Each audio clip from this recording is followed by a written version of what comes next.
Oh yeah, baby. Check it out.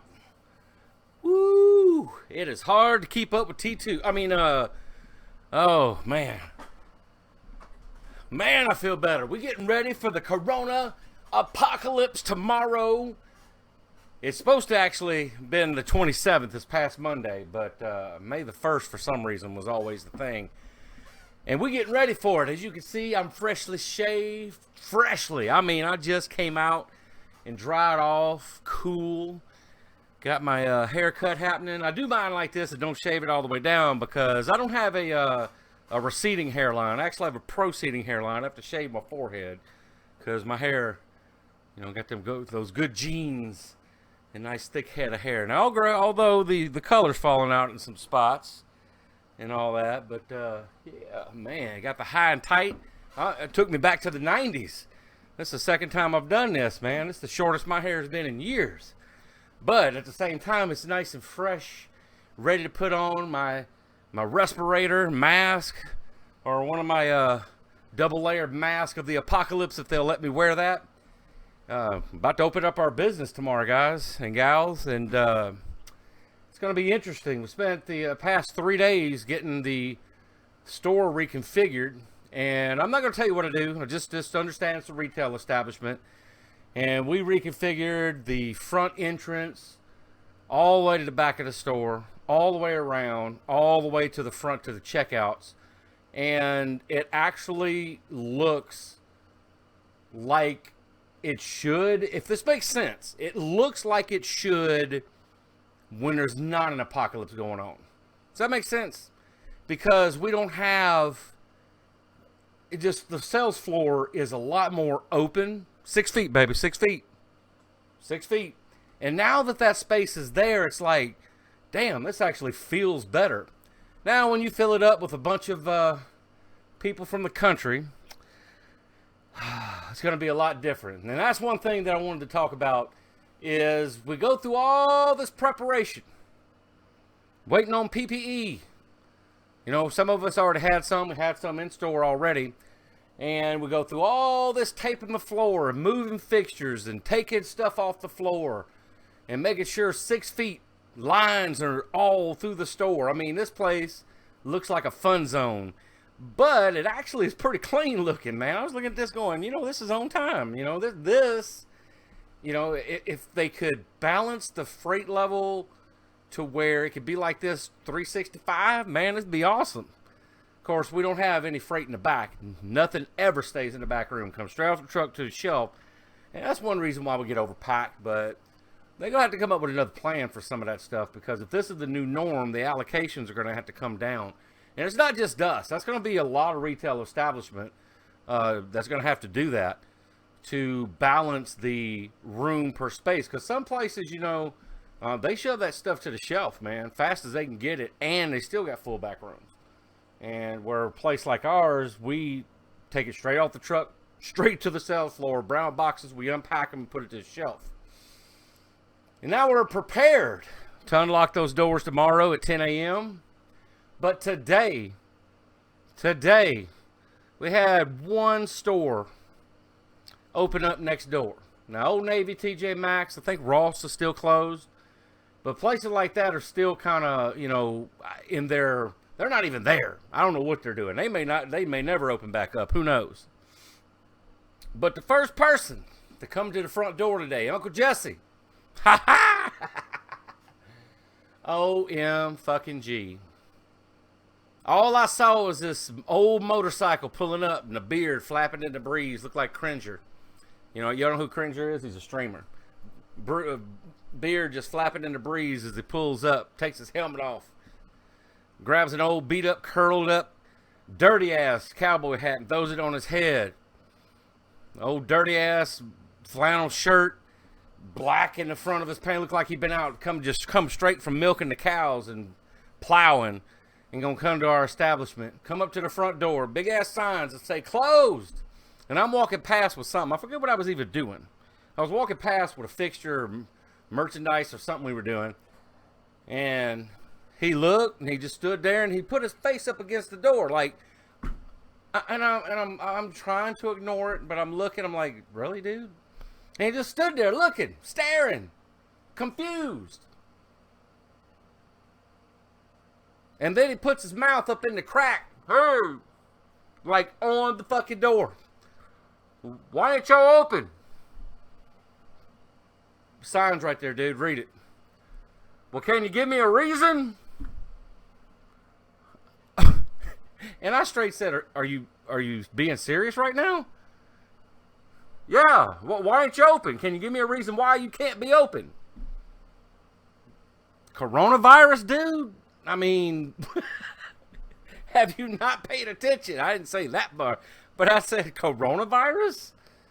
I mean, and the reason, well, I don't mean you can't be open. I was like, we're waiting on hardware and fixtures and PPE and, to get ready for your dirty ass. Is what. And it's crazy. And that shit went on. And then we had a woman roll up on a lark. She's on a lark. Her husband limping. High risk. Uncle Jesse. High risk lark woman and limp man.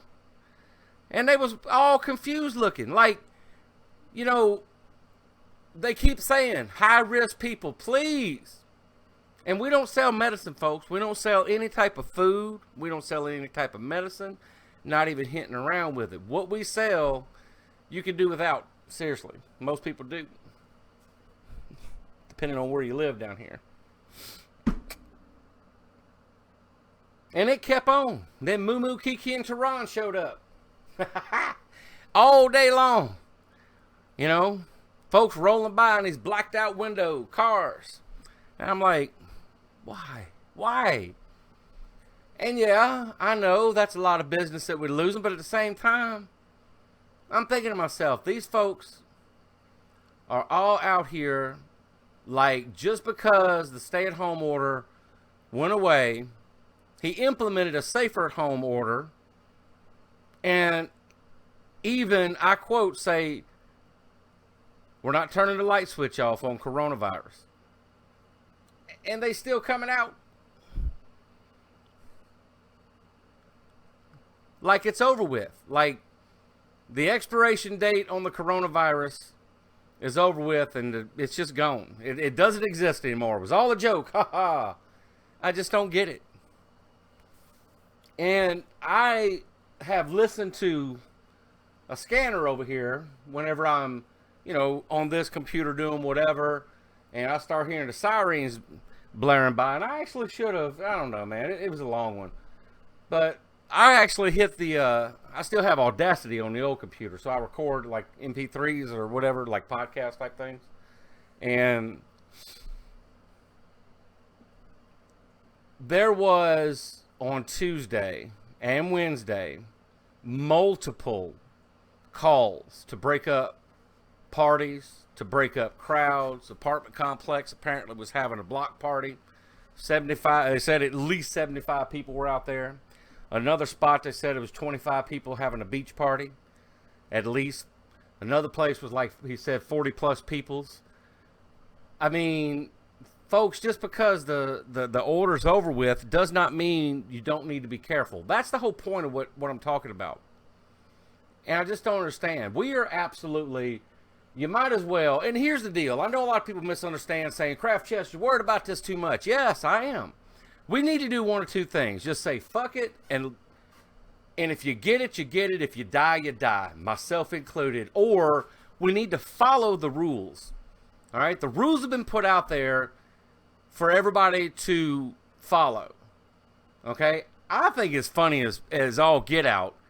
And then a part of me says I need to take it a little bit more serious as far as like mask and gloves, because not so long ago, and I guess there's a bunch of things that roll up into this to explain where I'm coming from. But not so long ago, even late last year, there were people after people after people after people, and throughout the years, talking about how they don't think that people need to go around of certain faiths wearing burqas and wearing their veils and wearing their face mask and covering their bodies. We can't tell you gender and all this, that, and the other. And we come from that. We come from that, and now we're at a point where everybody is being told to cover their face. You get what I'm saying? And I'm wondering if that's some of the resistance that we're seeing out there with people. Is that, do they think of things like that? Because, I mean, surely my group out there thinks of things like this. Because I, being, working in retail, don't think that we should have any different rules than banks have. You know what I mean? No hats, no hoodies, no shades. That's my personal opinion. Because the main reason why people do that is to block their description off of cameras. Now, we got so many cameras in our store. Since we've been closed down to the public, we got cameras that I didn't know existed. And not that I would ever even worry about what they were even, worst thing they'd see me doing is checking the hashtagging or whatever on my phone. That's ooh, ah. But people out there that, wear hoodies and it's all closed up, me, I tell them, hey man, you got to take the hoodie off. That's just too much. And then you'll have those that do that and they're carrying a pillow and all that. And it's like some of those people that have that, whatever disorder that is. And not autism either. It's something else to where they have to have the comfort blanket like it's Charlie Brown and shit. But you have different situations. And I know we have to be sympathetic to people's needs and issues, I guess. But it's just funny to me how we've come from having a problem with people covering their faces, covering their heads, wearing certain clothing, to now we're being told to do it. And I have wore some ridiculous shit to work lately and let my DM see it. That sumbitch comes to work looking like a train robber. I can't even describe it. Just a big ass bandana folded into a triangle, and it don't just cover here, people, and like a normal bandana. That shit comes down here. It's like, it looks like Yosemite Sam or something like that off of a Looney Tune. I think that's why it's funny to me. Just this big ass train robber bandana. Ooh, and me. I mean, I'm for real. Y'all remember that video I posted? Y'all thought I was playing. I've been wearing that double layered mask of the apocalypse. I have been wearing that. I cut the sleeves off of a bunch of shirts, and I've noticed that Gildan, is it Gildan brand? I think it is. I think that's the name that Gildan t-shirt sleeves are actually awesome masks, because you know how most sleeves they'll stretch out and they just stretch out. Gildan actually, if you take it off for a while, it'll actually go back, and I've noticed they'll go back in. I don't know how that works. I guess the fibers and the stretchy nylon, whatever they have in there, it rebounds nicely. So I've been wearing that. And my blue ones I can actually wear all the way up. Man, I can cover my whole face. I've been wearing that whenever FedEx and UPS comes up, and they said that's the most unique thing they've ever seen. It's almost like I feel like getting a red shirt and cutting the sleeves off and doing that and drawing like Deadpool and shit on it and wear it to work. But that's where we're at, folks. That's where we're at. We're at the point where it's Halloween at work. It's Halloween in public. That's how I feel. I feel like we're in a movie right now. And it's not a movie. It's actually real life. Whew, man, I think I missed a hair right here or something. I got to get that. But it's like we're living a movie right now. And there's part of me, like I said earlier, that just says, we just fuck it. Just open it all up. Who cares? Let's go back to the way it was in December, November, January. All right? And just go. And if you get it, you get it. If you die, you die. You don't even get to go to the hospital. Just send your ass to the house, and if you survive, whatever. That's the dark side of me that feels that way. And the dark side of me is actually a pretty good chunk of change when it comes to scenarios like this. Because the more I think about it, I think back in January, early February, I can't remember when it was I actually took PTO. Like, not this little spliced out PTO like I was talking about whenever we actually closed the stores down for a little while. But I remember it was in, I don't know, sometime mid-January, early February. I think I already had this shit. Because I remember I was off. It might have been even a long weekend or something. And I could not stop coughing. day, night, whatever. And I even remember telling Kitty, she came over to grab some money, and I said, look, stay back. I think I even at that particular time had even covered up because I didn't want to cough on them. And I was like, look, I don't want to get close to you. I was like, I don't know what I got, but it is kicking my ass. I cannot stop coughing. And the more I think about it, I think I already had this shit. Because of just the symptoms, the build-up symptoms that they said that they have had. I pretty much, that whatever that was. And I'll have to go back and actually ask if she remembers about when that was. Because it was either that or I had just a cold or something that felt like it. But I remember specifically just in the middle of the night for hours, just a dry ass, why am I coughing? And I would sit there going, man, I know I smoke, but holy shit, shouldn't something be coming up? It was just, just dry. And I was just going and drinking tons of water trying to quench thirst. You know what I mean? Mm-hmm. And that's just one thing amongst a bunch of stuff. But I really honestly think I've had that shit. And whenever they make those antibody tests available, I really do want to try that and see. As long as they ain't shoving shit up in there. If it's like a blood donation or a pinprick or something like that, I'll do it. I don't like stuff being put in me because how do I know they're not actually putting it in me? You know what I'm saying? I don't know. I'm weird like that. I don't like going to the doctors. I don't like doing tests because you're never sick until you go to the doctor. I don't know. It's just weird. That's the way I feel about things like that. Conspiracy, craftchest, conspiracy. No, I don't think so. But I don't know. There was a bunch of things that I was thinking about them because I've even asked people at work. I was like, you remember back November, December, January, whenever I asked the question and made the observation, I was like, sure are a lot of Asians in here. I'm like, what's that all? I mean, it's not even shrimp season. I just remember making an observation. Because you really don't notice things like that until later. But I think about that often.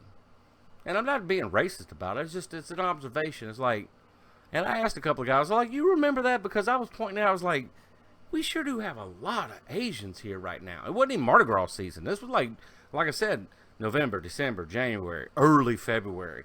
And I just found that odd. And they would just come in the store and stand there. I was like, I remember pointing it out to one of my coworkers. I was like, what is that? Why is he just standing there? And then they would just stand around and look and then walk out. Like, I just didn't understand it. So you have to wonder, was that shit seeded? You have to wonder, conspiracy or not. I'm an observer of my surroundings. I'm very observant. I point out things. Sometimes I'm right. Most times I'm right. You can ask anybody whenever I point something out. Oh, man. And it's like, all right, then. And then come later on, it's like, man, you know, it's like I try to tell you. Whatever it is, you know. I'm just an observer. I don't know. Just a lot of thoughts on it. I'm actually going to do a follow-up video because I'm kind of drifting off of where I was. But I am going to post this. I think it's clean enough and not over the top enough to actually post it because, you know, I'm not actually talking about going out killing folks and all that good stuff and dragging them to the streets. Man, the FBI would be busting my door down if I did that shit. I don't know how people do it. It's Crafted of Mind. Go out there and have some fun. Woo!